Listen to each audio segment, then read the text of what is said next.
आज हम सब ने डिसाइड किया था कि सारे टीचर्स जाके एसएससी चेयरमैन साहब से मिलेंगे और बताएंगे कि ऐसे ऐसे 2024 में इतनी सारी दिक्कतें हुई हैं, क्योंकि कई बार ऐसा लगता है कि ऊपर के लेवल तक चीज़ें पता हैं भी या नहीं हैं। और हम लोग लगभग 12 बजे से इस कोशिश में हैं कि चेयरमैन साहब से मिल पाएँ। उसके बाद पता चला कि वो संसद चले गए, लेट नाइट लौटेंगे, तो हमने कहा लेट नाइट तक हम इंतज़ार कर लेते हैं। और हमने देखा यहाँ ऑलरेडी 100 से भी ज़्यादा बच्चे आए हुए हैं और हर दिन 100-150 बच्चा आके अपना अपना सवाल पूछ रहा है। लेकिन क्या होता है ना कि जब 100-150 बच्चा आके ये सवाल पूछता है तो जवाब इग्नोर कर दिया जाता है। बट अगर वही 100-150 जो हर रोज़ आ रहा है वो एक साथ आके सवाल पूछे तो जवाब देना फिर मजबूरी बन जाएगा। अभी जो ये टाला जा रहा है कि चेयरमैन साहब आपसे नहीं मिल सकते, अंडर सेक्रेटरी साहब आपसे नहीं मिल सकते, ये भी आपसे नहीं मिल सकते, वो चीज़ फिर नहीं होगी। तो हम लोग तो अब इंतज़ार कर रहे हैं, चेयरमैन साहब 7 बजे आएँ, 8 बजे आएँ, 9 बजे आएँ। हमने तो सोच लिया अब आए हैं तो मिल के ही घर लौटेंगे और जवाब लेकर ही घर लौटेंगे। तो आप सबसे भी यही गुजारिश है। आप सबसे भी यही गुजारिश है, हमारी तरह आप भी इंतज़ार कीजिएगा, 7-8 बजे तक यहीं रहिएगा। SSC CGO complex SSC head office के बाहर हम लोग आप लोगों का भी इंतज़ार कर रहे हैं। मैसेज क्लियर नहीं जा रहा है। आप बोलेंगे ना, सभी की चीज़ें बोलेंगे एक एक करके। नहीं, पूरा एक ही क्लियर करो ना पहले, फिर आगे लेके जाएंगे दोबारा से। चलो सीधा या तो मैसेज कन्वे करना तो बुलाओ। हाँ बोलो। हाँ, बाकी के नहीं बच्चे हो पाया दोनों। बाकी आप बोलो, बाकी के बच्चे दोनों आदमी मतलब क्लियर। और नहीं लाइव नहीं है। तो यहाँ पर बहुत सारे बच्चे ऑलरेडी वेट कर रहे हैं और हमें और बच्चों के भी इंतज़ार रहेगा जिन जिन का 2024 का भी इश्यू है, साथ में 2025-26 के लिए भी जो रिफॉर्म्स चाहते हैं। और बहुत सारे रिफॉर्म्स हमने दिए भी हैं और वो रिफॉर्म्स के लिए आप लोग अपनी डिमांड रखोगे, क्योंकि आपकी डिमांड है, ये बच्चों की डिमांड है, बच्चों का मुद्दा है। तो बच्चे यहाँ पर हमारी तरह इंतजार, मतलब जब तक एसएससी चेयरमैन साहब से मीटिंग नहीं होगी तब तक हम भी और आप लोग भी सब एसएससी चेयरमैन साहब का इंतज़ार करेंगे। और बात ये ना कि हम लोग तो आपको रिप्रेजेंट कर रहे हैं, लड़ाई आपकी है, हम आपके सहयोग में हैं, हम आपके लिए खड़े हैं, हम आपके लिए, आप सवाल नहीं पूछ सकते, आप हमारे पीछे खड़े हैं, हम आपके गार्जियन बढ़ के खड़े हैं। कोई मेरा भी भाई है जिसका नहीं हुआ, मैं उसके लिए आया हूँ, कोई इनका जानने वाला है इसके लिए आए, सब एक दूसरे के लिए आए। बट जब ये सारे बच्चे एक साथ मिलके कलेक्टिव होकर आवाज़ उठाएंगे तभी वो आवाज़ दूर तक जाएगी। और हम लोग बहुत शांति से सिर्फ सवाल पूछने आए हैं, हम लिख के लाए हैं सारी चीज़ें कि ये गलतियां एसएससी ने 2024 में की, 23 में, आप पिछले 5 साल से हर साल कुछ ना कुछ नया नाटक करके ऐसे बच्चे जो वाकई में डिजर्व करते हैं उनको बाहर कर देते हैं। और ये कब तक चलता रहेगा, हम ये पूछना चाहते हैं, आपका इरादा कब तक है, ताकि बच्चों को बोल दें कि फिर आप तब तक पेपर ही मत दो, पहले इन्हीं के लोगों की भर्तियाँ हो जाने देते हैं, बाद में बच्चे जो पढ़ने वाले हैं वो सिलेक्शन लेंगे। रानी मैम आप कुछ कहेंगे? मैं तो बस सर बस चाहती हूँ कि चेयरमैन साहब हमसे एक बार मिल ले, ताकि हम बातों को वेरी पोलाइटली पीसफुली उनके सामने क्लियर कर पाएँ, ठीक है। और यहाँ हम लोग बच्चों को ऐसा नहीं है कि कुछ प्रोवोक करने के लिए आए हैं, बस हम बच्चों को का साथ देने के लिए आए हैं।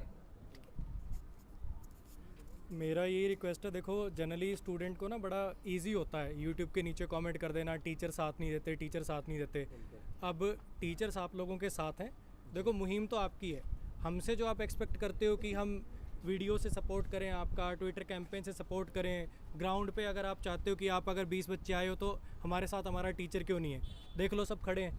अब भी अगर आप लोग मतलब आप खुद के लिए खुद ही आवाज़ नहीं उठा सकते तो फिर देखो गलती आपकी है। फिर हमारी साइड से पूरी सपोर्ट है, अब आगे का काम आप लोगों को करना है।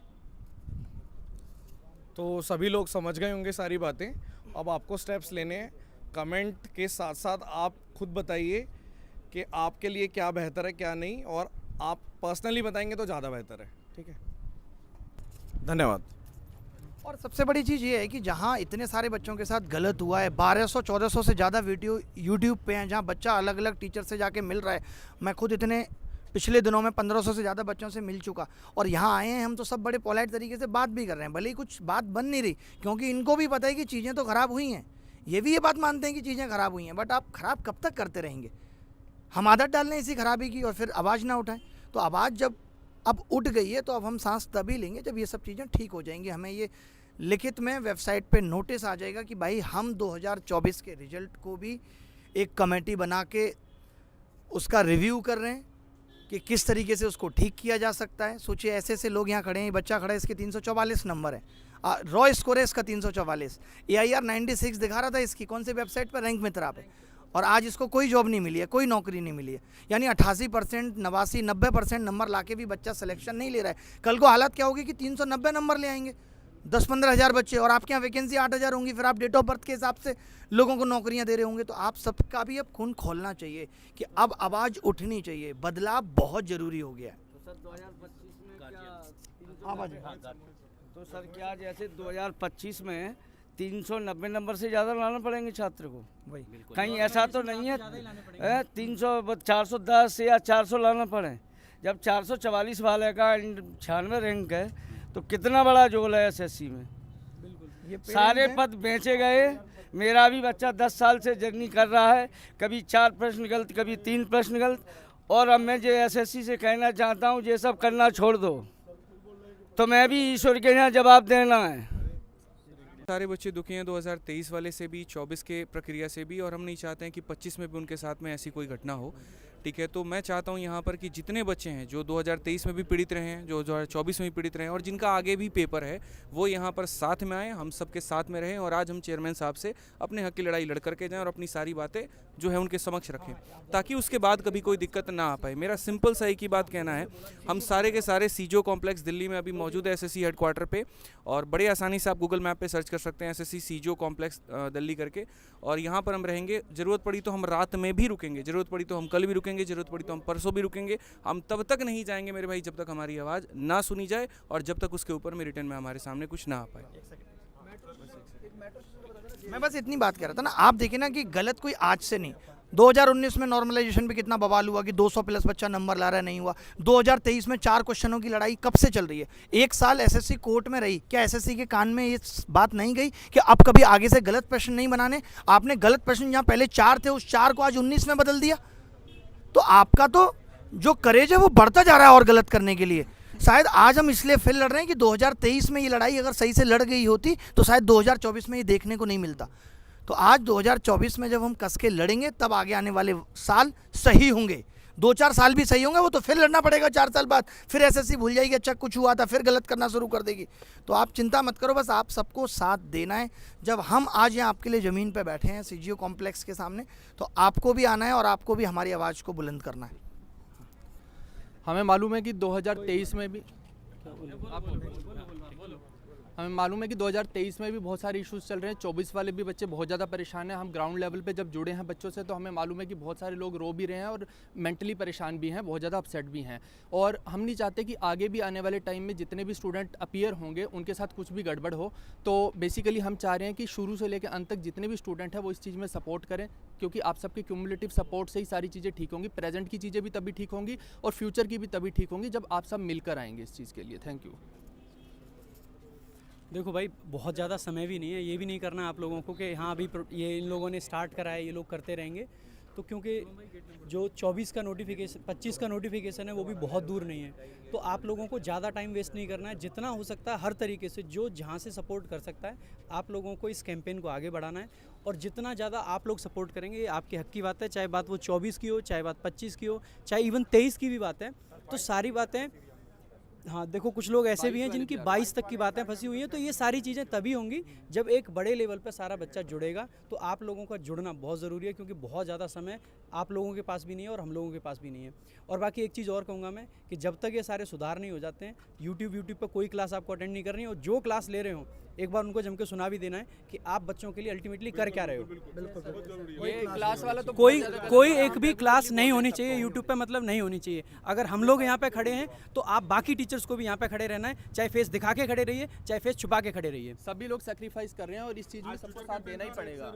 देखो होता क्या है ना, वही हमने सभी लोग बोलते हैं ये कर दो वो कर दो, कोई भी रिजल्ट आए, रिजल्ट दिखाने से पहले ये बच्चों की क्वेरी आने लग जाती है, सर ये गड़बड़ी हो गई, सर ये गड़बड़ी हो गई, अब क्या करें। तो यहाँ पे जब हम आए, हम एक चीज़ को लेके नहीं आए कि हमें ये करना है। हमारे पास बहुत सारे मुद्दे हैं और हमें सभी पे काम करना है, क्योंकि ये एक साथ एक टीचर कोई मुद्दा उठाएगा उससे बात नहीं बनेगी। जब सारे लोग कलेक्टिवली सारे मुद्दे रखेंगे तभी कुछ हो सकता है। मुद्दा एक आप लेके चलो या 2 लेके चलो, उससे काम नहीं बनेगा। अब एसएससी में रिफॉर्म्स की बहुत ज़्यादा नीड है। हम देख रहे हैं 2022 से जब से चीज़ें हुई हैं, एसएससी ने डॉक्यूमेंट वेरिफिकेशन ही खत्म कर दिया। अब इनएलिजिबल कैंडिडेट्स भरे जा रहे हैं सिलेक्शन में। उसका क्या मतलब है? मतलब कोई ऐसी रिक्रूटमेंट एजेंसी मुझे दिखा दो जिसमें डॉक्यूमेंट वेरिफिकेशन होने से पहले रिजल्ट आ जाता है और कोई वेटिंग लिस्ट भी नहीं है। तो ऐसे बहुत सारे मुद्दे हैं। मैं ये नहीं कह रहा कि एक मुद्दे की बात चल रही है यहाँ पे। आपका कोई अपना पर्सनल मुद्दा हो सकता है, विदहेल्ड को लेकर मुद्दा हो सकता है, कीबोर्ड की खराबी की वजह से मुद्दा हो सकता है, स्क्रीन ब्लैंक होने के मुद्दा हो सकता है, रॉन्ग क्वेश्चंस का मुद्दा हो सकता है। मुद्दे हद से ज़्यादा हैं और अब पानी सर से ऊपर जा चुका है। तभी आपको लग रहा है कि जो टीचर्स आए हैं, ऐसा नहीं है कि एक चीज़ को लेकर आगे सारे के सारे टीचर्स, जब सब बिल्कुल परेशान हो चुके हैं कि यार कुछ पता ही नहीं है। हम लोगों ने हर तरीके से ट्राई कर लिया, हमने ट्विटर कैंपेन कर लिया, ग्रेवेंस कर लिया, लेकिन किसी को कोई मतलब ही नहीं है, क्योंकि किसी को कोई इस चीज़ से फ़र्क ही नहीं पड़ता है। और आज से ट्विटर कैंपेन बहुत अच्छे लेवल पे चल रहा है। आज का ट्विटर कैंपेन ट्रेंडिंग पर है, लेकिन 2 पर भी मतलब पहला तो खैर अप्रैल फुल वाला था, वो तो ऑब्वियस है, वो रहेगा ही रहेगा, वो ऑल ओवर वर्ल्ड सेलिब्रेट किया जाता है। लेकिन आज पूरे ट्विटर में 2 नंबर 3 नंबर हमारा ही हैशटैग ट्रेंड हो रहा है, और उसके बाद भी यहाँ पर अगर एसएससी की तरफ से कोई नोटिस नहीं आ रहा है तो समझ लो ये ठेहल है। ठीक है, आकर के सही करना पड़ेगा, और बाकी ये आपका अपना मेरे भाई लड़ाई है, और आपके ही वजह से ये हो पाएगा। हम टीचर्स हैं यहाँ पर, हम आपकी वजह से हैं, और आप जब आएंगे तभी जाकर के मुद्दा आगे बढ़ पाएगा। ठीक है, हम बता सकते हैं, हम बोल सकते हैं, लेकिन लड़ाई आपकी है, ध्यान रखिए इस बात का। देखो भाई, आप में से जितने भी बच्चे एसएससी के एग्ज़ाम देते हैं या देने वाले हैं, आप लोग अपनी सारी परेशानी ना हमें यूट्यूब पे कमेंट पे बताते हैं, पर परेशानी उस तक पहुंचनी चाहिए जो सॉल्व कर पाए। बिल्कुल। हम यहाँ पर ना आपके साथ खड़े हैं। आपकी परेशानी का इलाज ना यहाँ आके हो सकता है, क्योंकि हम नहीं सॉल्व कर सकते आपकी परेशानी, हम आपकी परेशानी में आपके साथ खड़े हो सकते हैं। तो सभी लोगों को साथ आना चाहिए, चाहे आपका पिछला एग्ज़ाम था 23 का या 24 का या 25 का। आने वाले भी बहुत सारे एग्ज़ाम आप में से जो 24 वाले हैं या 23 वाले हैं वो देने ही वाले हैं। तो रिफॉर्म अगर होगा ना वो सभी के लिए होगा, ऐसा नहीं है कि फ्रेशर बच्चे के लिए रिफॉर्म होगा। ठीक है, जो अच्छी चीज़ आएगी वो सबके लिए आएगी। तो मेरा मानना ये है कि आप सभी लोगों को यहाँ इकट्ठा होना चाहिए, सबके साथ अपने हक की लड़ाई लड़नी चाहिए। ठीक है, एड्रेस सर बता दो, और एड्रेस यहाँ हम सीजीओ कॉम्प्लेक्स में एसएससी के डिपार्टमेंट के आगे खड़े हैं, यहाँ हेड पर ऑफिस के हेड सामने। ऑफिस के आगे गेट नंबर 2 के आगे। ठीक है, तो आप सभी लोग आइए, अपने हक की लड़ाई लड़िए, सभी टीचर आपके साथ हैं। एक मैं लास्ट में कंक्लूड करना चाहूँगा। मैक्सिमम मैं देखता हूँ ना चीज़ें, तो लोगों का ना एक नेगेटिव रवैया होता है, अरे कैंपेन से क्या होगा, इससे क्या होगा, इससे क्या होगा, इससे क्या होगा। अगर सब लोग ऐसे ही बैठ के सोचते रहेंगे ना तो सच में कुछ नहीं होगा। अगर और कुछ नहीं होगा तो यार कम से कम मन में एक तसल्ली तो रहेगी कि हाँ, हम सब ने मिलकर ट्राई करी, स्टूडेंट्स ने ट्राई करी, टीचर्स ने ट्राई करी, तो एक अच्छी कोशिश देना तो हमारा फ़र्ज़ है ना। तो और सर, जो नए बच्चे हैं वो ये सोचते हैं कि हमारा इससे कोई मतलब ही नहीं है, जबकि सबसे ज़्यादा मतलब आपका है सर। ठीक है, आप इस बात को समझो। नए वाले, आज मैं क्लास में जब अनाउंस कर रहा था ऑफलाइन क्लास में, तो बच्चों को ऐसा लग रहा था होगा कोई मुद्दा, होगी कोई बात, हमें इससे क्या लेना देना है। और ये समझने की ज़रूरत है कि भाई आपका ही लेना देना है, तो समझिए और जल्दी पहुँचिए यहाँ पे। ठीक है, हर बात 4-5 समझिए। साल में ऐसे आवाज़ उठानी पड़ती है। 2013 में आवाज़ उठी, फिर 2017 का प्रोटेस्ट हुआ, 13 का प्रोटेस्ट 4 साल बाद, 17 का प्रोटेस्ट, अब 8 साल बाद फिर से मतलब 25 में आवाज़ उठानी पड़ रही है हमें। आवाज़ उठानी पड़ेगी। तो 13-17 का प्रोटेस्ट हो चुका और उसके बाद भी सुधार नहीं हुआ। ये बात ये बात बहुत क्लियर समझ लो, बहुत क्लियर समझ लो कि ये मुद्दा ना 25 का है, ना 26 का है, ना 27 का है। ये एसएससी के हर एक एग्ज़ाम का मुद्दा है, हर एक साल का मुद्दा है, और ये हर एक बच्चे का, हर एक टीचर का, जो भी लोग एसएससी से जुड़े हुए हैं उस हर किसी का मुद्दा है। तो आप लोगों को अपने हक की आवाज़ उठानी चाहिए, और सभी लोग एकदम ज़बरदस्त तरीके से आवाज़ उठाओ। ट्विटर के थ्रू यहाँ आके जैसे उठा सकते हैं आपको आवाज़ उठानी चाहिए, और शांति से। एक लास्ट में एक चीज़ और बोलना चाहूँगा, जितने भी लोगों को 2024 से जॉब मिली है, हम ये बिल्कुल नहीं कह रहे कि वो डिज़र्विंग नहीं है, लेकिन ये ज़रूर कह रहे हैं कि बहुत सारे बच्चे और भी थे जो डिज़र्विंग है, और उनको हाँ, जैसे 344 वाला जो केस है या और भी केसेस हैं, इधर आइए आप। तो आप ये मत सोचो कि जिनको जॉब मिल गई है वो सब ऐसे सोचे कि भाई वो डिज़र्विंग नहीं है। डिज़र्विंग हैं आप भी, लेकिन और भी बहुत सारे लोग डिज़र्विंग जो हैं उनका नंबर नहीं है उसमें। बिल्कुल बिल्कुल, बहुत सारे लोगों की जो रैंक है वो बल्कि और ज़्यादा ख़राब हो गई है, उनको और अच्छा मिलना चाहिए था। तो ये बहुत एक इम्पॉर्टेंट पॉइंट है, मैं रखना चाह रहा था। और ये बता दो उनका लास्ट अटेम्प्ट था, ये भी बता दो। लाभ आप बताओ, बोलो। आप सारे भी आओ जल्दी। मेरा नाम योगेश चौहान है। मेरा टेंटेटिव में रो स्कोर 344 था, जो कि मेरा फाइनल में 348 हो गया था। देन नॉर्मलाइजेशन में मेरा स्कोर 346 हो गया। मेरा ये लास्ट अटैम्प्ट था। मैंने लेवल 6 एंड लेवल 7 की पोस्ट भरी हुई थी, और मेरे को अंदाज़ा भी नहीं था। मेरा UR 96 रैंक कर रहा था रैंक मित्रा के हिसाब से, जो कि वेरीफाइड डाटा है जो ज़्यादातर होता है, और जो ओवरऑल रैंक थी वो 66 रैंक कर रही थी। और मुझे लग रहा था कि कुछ ना कुछ तो डेफिनेटली मिल जाएगा अगर थोड़ा बहुत भी हेर फेर होता है, पर मुझे कुछ भी नहीं मिला है। अगर अब मैं ये सोच रहा हूँ कि मैं किसको जाके बोलूँ कि मैं इतना अच्छा अटैम्प्ट करके आया, अब इससे अच्छा क्या कर सकते हैं, मैं तो ये जानना चाहता हूँ। या आगे जो तैयारी कर रहे हैं वो फिर तो आगे ये सोच के चलें कि 360 370 ही है जो शायद उसमें भी शायद रहेगा कि वो आपको पोस्ट दिला सकता है। आज मैं खड़ा हूँ, कल आप भी खड़े हो सकते हैं। ये ऐसी चीज़ है कि तो इनके जैसे और भी बहुत सारे डिजर्विंग कैंडिडेट्स हैं जो प्रेजेंट हैं, लेकिन यहाँ प्रेजेंट नहीं है, तो यहाँ प्रेजेंट होंगे तो ज़्यादा अच्छे से समझ में आएगी ये चीज़। मैं बस एक बार यही है कि जो टाइमिंग है वो शाम को 7 से 8 का टाइमिंग दिया हुआ है, तो कोशिश यही होगी कि आप लोग जितना जल्दी यहाँ पर CGO कॉम्प्लेक्स पर पहुँच सके उतना जल्दी पहुँचिए। अगर किसी को मेट्रो से आना है तो वो JLN मेट्रो स्टेशन है जिसका गेट नंबर 4 है, आप लोग वहाँ पहुँचिए। CGO कॉम्प्लेक्स में सारी टीम यहाँ पर आपके साथ है।